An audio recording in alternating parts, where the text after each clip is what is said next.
నమస్తే. శ్రీ మాత్రే నమః. శ్రీ గురుభ్యో నమః. మనకి ఖగోళ శాస్త్రంలో, జ్యోతిష్యంలో రకరకాల గ్రహాలు, కొంతమంది కొన్ని సంయోగాలు జరుగుతూ ఉండడము, అందులోనూ మరీ ముఖ్యంగా యోగాలు అనేవి మనకి కొన్ని గ్రహాలు కలవడం వల్ల విపరీతంగా యోగిస్తుంది. అది దేశకాలమాన పరిస్థితుల్లోనూ, ఇటు రాసుల పరంగా మనుషులకు మిశ్రమ ఫలితాలు ఇవ్వడము అది మనకి తెలిసిన విషయమే. అయితే ఇప్పుడు మనకి జూన్లో భాస్కర రాజ యోగము అనేది అత్యంత యోగించే ఈ యోగము సూర్యుడు బుధుడు వల్ల, అంటే వీరిద్దరి యొక్క సంయోగం వల్ల జరిగే ఈ భాస్కర రాజయోగం అనేది అత్యంత అత్యుత్తమమైన రాజయోగము. అయితే ఈ రాజయోగము సూర్యుడు బుధుడు కలయిక వల్ల ఎలా ఏర్పడుతోందంటే, బుధుడు సూర్యుని కంటే 28 డిగ్రీలకు మించి దూరం వెళ్తారు. వాళ్ళిద్దరి డిస్టెన్స్ 28 డిగ్రీస్కి దూరంగా ఉండడం వల్ల ఈ రాజయోగం అనేది ఏర్పడుతోంది. అయితే దీనివల్ల మరొక విశేషం ఏంటంటే, బుధుడు సూర్యుడికి దగ్గరలో తిరిగే అవకాశం కూడా ఇక్కడ ఖగోళంలో ఏర్పడుతోంది. వీళ్ళిద్దరూ ఒకానొక సందర్భంలో ఈ తిరగడంలో మిథున రాశిలో కలుసుకోవడం వల్ల ఈ రాజయోగం అనేది ఏర్పడుతోంది. అయితే ఈ భాస్కర అంటే ఏంటంటే అత్యంత ప్రకాశవంతమైనది అనే అర్థం అనమాట.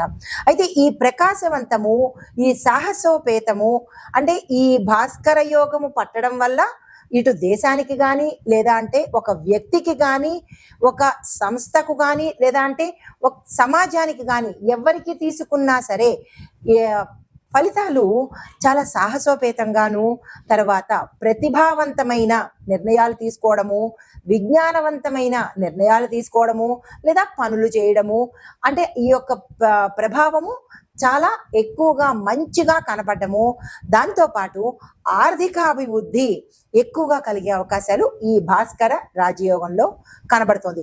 అది ఎప్పుడు జరుగుతోంది అంటే కనుక జూన్ నెలలో జరగబోతోంది. అయితే ఇది ఎలా ఏర్పడుతుంది అనే సంశయము రావచ్చు. అయితే ఈ యోగం ఏర్పడడానికి ముందుగా సూర్యుడు బుధుడు ఒకే కంజంక్షన్లో ఉండాలి, అది మొదటి పాయింట్. తరువాత వీరిద్దరి మధ్య దృష్టి యొక్క సంబంధం కూడా ఒకే కోణంలో ఉండాలి. తరువాత ఈ ప్రధాన కంజంక్షను బుధుడు కంబస్ట్ అవ్వకూడదు. వీళ్ళిద్దరూ ఒకేలాగా ఉండాలి, కానీ అస్తంగతం మాత్రం అవ్వకుండా ఉంటేనే ఈ రాజయోగం యొక్క ఫలితాలు ఏర్పడతాయి. అయితే సూర్యుడికి సమీపంలో తక్కువ డిగ్రీస్లో కనుక ఉంటే ఆ ప్రభావము సూర్యుడిని బలహీనపరచకూడదన్నమాట. ఇన్ని కండిషన్స్ మీద మనకి ఈ భాస్కర రాజయోగం ఏర్పడబోతోంది. అయితే ఈ భాస్కర రాజయోగము యొక్క ప్రభావము మనకి జూన్ మొదటి వారం నుంచి, అంటే జూన్ మొదలైన దగ్గర నుంచి సూర్యుడు బుధుడు ఇద్దరు కలిసి కరెక్ట్ కోణంలో, కరెక్ట్ అంటే ఒకే పర్ఫెక్ట్గా వాళ్ళ యొక్క గ్రహ సంచారము మిథున రాశిలో జరగబోతోంది. అయితే దీని యొక్క ప్రభావము, ఈ యోగము యొక్క ప్రభావము 12 రాశుల మీద ఎలా ఉండబోతోంది అనేది ఒక అంశం అయితే, మరి దేశకాలమాన పరిస్థితుల్లోనూ రక్షణ, రాజకీయ, న్యాయ వ్యవస్థ, వాతావరణము, వ్యవసాయము, ఇలా ప్రతి ఒక్కటి మన అంశము మనకి ఉపయోగపడేదే కదా. కేవలము 12 రాశులకే కాకుండా నేను చెప్పేది ప్రత్యేకంగా దేశంలో ఎలా ఉండబోతోంది, వాతావరణ పరంగా ఎలా ఉండబోతోంది, మన రక్షణ వ్యవస్థలో ఎలా ఉండబోతోంది, న్యాయపరంగా ఎలా ఉండబోతోంది, అండ్ రాజకీయ పరంగా ఎలా ఉండబోతోంది అనే ఈ అంశాలన్నిటినీ కూడా మీ అందరికీ తెలియాలి. ఎప్పుడూ మనుషులకే కాకుండా మన చుట్టూ ఏం జరుగుతోంది అనే అంశాలు కూడా ప్రతి ఒక్కరికి తెలియాలి అనే విషయంతో మీ ముందుకు ఈ ప్రత్యేకమైన అంశాలు తీసుకొస్తున్నాను. అయితే మరి ఈ రాజయోగం వల్ల ఏ రాశులకు బాగుంటోంది అనే విషయంలో క్లుప్తంగా చెప్తాను, తర్వాత సవివరంగా చెప్తాను. ముందుగా మిథున, కన్య, తుల, ధనస్సు, కుంభరాశుల వాళ్లకు, ఈ రాశుల వాళ్ళకి విపరీతమైన, అత్యంత లాభదాయకమైన, యోగ్యదాయకమైన, విశేషమైన ఫలితాలను ఇవ్వబోతున్నాడు.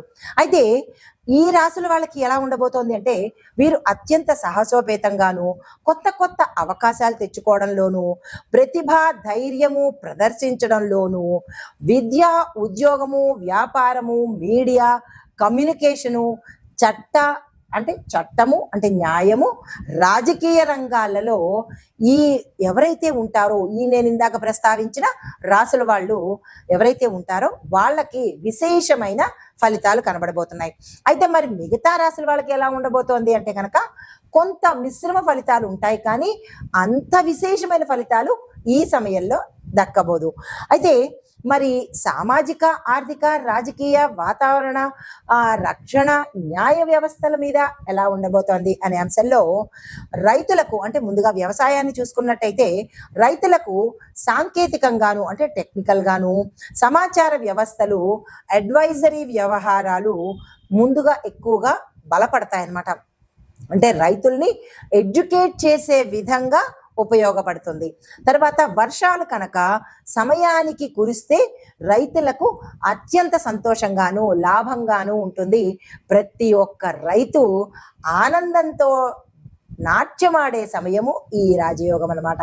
అయితే తర్వాత మరి ఆర్థిక వ్యవస్థ ఎలా ఉంటుంది అంటే కొత్త ఆవిష్కరణలు అంటే కొత్త కొత్త ఇన్వెన్షన్స్ ప్రవేశపెట్టడము, పెట్టుబడులతోనూ స్టార్టప్ కంపెనీలకు కమ్యూనికేషన్ రంగంలో ఉన్న సిచ్యుయేషన్స్ ఏవైతే ఉంటాయో వాటిలో ప్రొడక్టివిటీ గ్రోత్ అనేది కనబడుతుంది.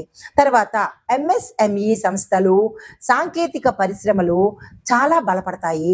తర్వాత సామాజిక వ్యవస్థ ఎలా ఉండబోతోందంటే యువతలో అత్యంత సాహసము, ధైర్యము, శక్తి, ఆత్మవిశ్వాసాలు పెరుగుతాయి. విద్య, పరిశోధన, కమ్యూనికేషన్ రంగాలలో కొత్త కొత్త ఇన్వెన్షన్స్ కూడా రాబోతున్నాయి. అయితే మరి న్యాయ వ్యవస్థ ఎలా ఉండబోతోంది అంటే కొత్త చట్టాలు మనకి పాలసీలుగా త్వరలో అమలు రాబోతున్నాయి. ఈ విషయాలు గుర్తుపెట్టుకోవాలి మీరు. అయితే ఇలాంటివన్నీ ఫ్యూచర్లో జరగబోయేవన్నీ మనకి ముందుగా తెలియచెప్పేదే జ్యోతిష్యం అండి. అందరూ అంటారు జ్యోతిష్యాన్ని నమ్మము అంటారు. కాదు, జ్యోతిష్యాన్ని నమ్మాలి. వాస్తవాలను మన కళ్ళకు కట్టినట్టుగా చెప్పేదే, ముందుగా జాగ్రత్త పడమని చెప్పేదే జ్యోతిష్యం అనమాట. అయితే మరి రాజకీయ వ్యవస్థ ఎలా ఉంటుంది అంటే కనుక నాయకత్వంలో మన లీడర్స్లో దూకుడుతనము, కొత్త కొత్త విధానాలు కూడా ప్రవేశపెట్టబోతున్నారు. అయితే సోషల్ మీడియా, కమ్యూనికేషన్ రంగాలలో వివాదాలు, ప్రచారాలు కూడా ఎక్కువగా పెరుగుతాయంట. అంటే ఒకవైపు మంచి జరుగుతుంటే మరొక వైపు చెడు దుష్ప్రచారాలు కూడా జరిగే అవకాశాలు.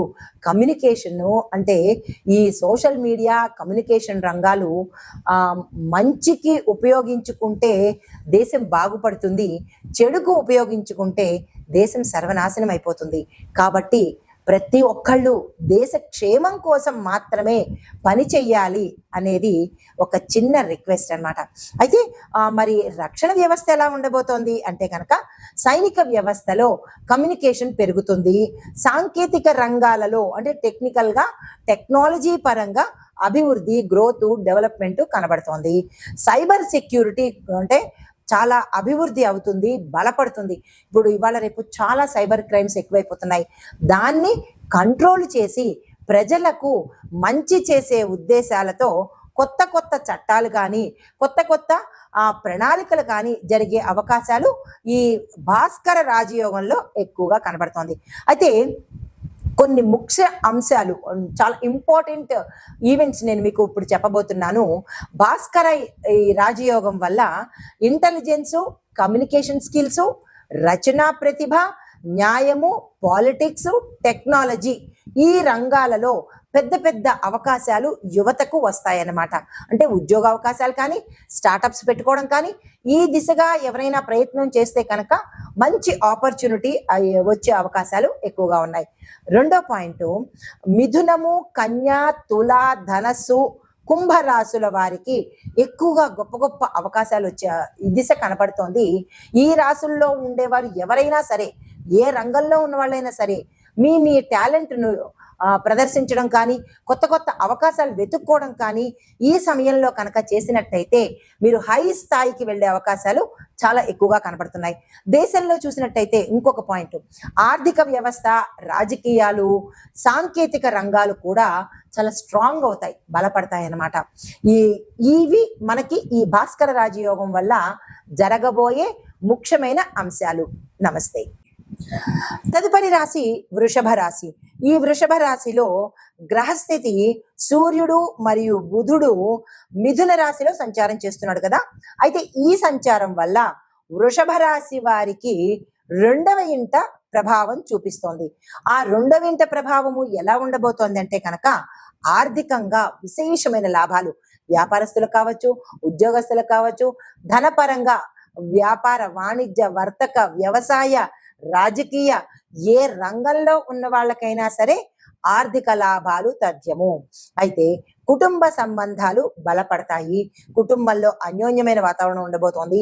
గతంలో ఏమైనా ఇబ్బందులు ఉన్నట్టయితే కనుక అవి తొలగిపోయి కుటుంబంలో మంచి శుభకార్యాలు కానీ, శుభవార్తలు కానీ వినడం కానీ, చేయడం కానీ, ఇలాంటి కుటుంబ పరంగా కూడా విశేషమైన ఫలితాలను ఇస్తున్నారు. ఇక్కడ వివాహం కోసం ప్రయత్నం చేసేవారు, లేదా ఉద్యోగం కోసం ప్రయత్నం చేసేవారు, వ్యాపారం కొత్తగా స్టార్ట్ చేయాలనుకున్న వాళ్ళు, లేదా రాజకీయంలోకి కొత్తగా వద్దాము అని అనుకున్న వాళ్లకు ఈ సమయము చాలా అత్యంత అదృష్ట సమయము అని చెప్పుకోవచ్చు. అయితే ఇక్కడ మరొక విషయాన్ని చెప్పాలి. సంతానం కోసం అయితే మాత్రము కాలసర్పదోషం ఉన్నవారు బాగా గుర్తుపెట్టుకోండి. కాలసర్పదోషం ఉన్నవాళ్ళు, పితృదోషాలు మీ జాతకంలో ఉన్న వాళ్లకు మాత్రము కొంత ఇబ్బందికరమైన వాతావరణము, అంటే పిల్లలు పుట్టడానికి కానీ, సంతానపరంగా ఇబ్బందులు కానీ ఎదుర్కొనే అవకాశం కొంచెం ఎక్కువగా కనబడుతోంది. అది మీరు మీ జాతకంలో పితృదోషాలు కానీ, లేదా కాలసర్పదోషాలు కానీ, సర్పదోషాలు కానీ ఉన్నట్టయితే కనుక తప్పనిసరిగా చూపించుకొని దానికి తగ్గ పరిహారాలు చేసుకున్నట్టయితే కొంత సానుకూలమైన ఫలితాలు వస్తాయి. అయితే ఇప్పుడు గోచార రీత్యా, అంటే ఇందాక చెప్పింది ప్రత్యేకంగా వీరికి, ఇప్పుడు అందరికీ చెప్పే పరిహారాలు ఏంటంటే కనుక శుక్రవారం రోజు లక్ష్మీ అమ్మవారికి తెల్లని పువ్వులతో మాత్రమే పూజ చేసుకోండి. మిగతా రంగు పుష్పాలు పెట్టి పూజ చేయకుండా ఈ రోజు శుక్రవారం రోజు ఉపవాసం ఉండి పళ్ళు, పాయసం కానీ తీసుకుని, ఉప్పు తగలని పదార్థాలు తీసుకొని సాయంత్రం సమయంలో కానీ, ఉదయం సమయంలో కానీ అమ్మవారికి, అంటే లక్ష్మీ అమ్మవారికి తెల్లని పువ్వులతో పూజ చేసుకుని పాలను, తేనె వేసిన పాలను నైవేద్యం కనుక పెట్టినట్టయితే మీ జాతకంలో 2వ ఇంట అనుకున్నాం కదా, ఈ 2వ ఇంట ఏదైనా కనుక ఇబ్బందులు ఉన్నట్టయితే గోచార రీత్యా ఆ ఇబ్బందులు తొలగిపోయే అవకాశం కనబడి సానుకూలమైన ఫలితాలు పొందుతారు. నమస్తే.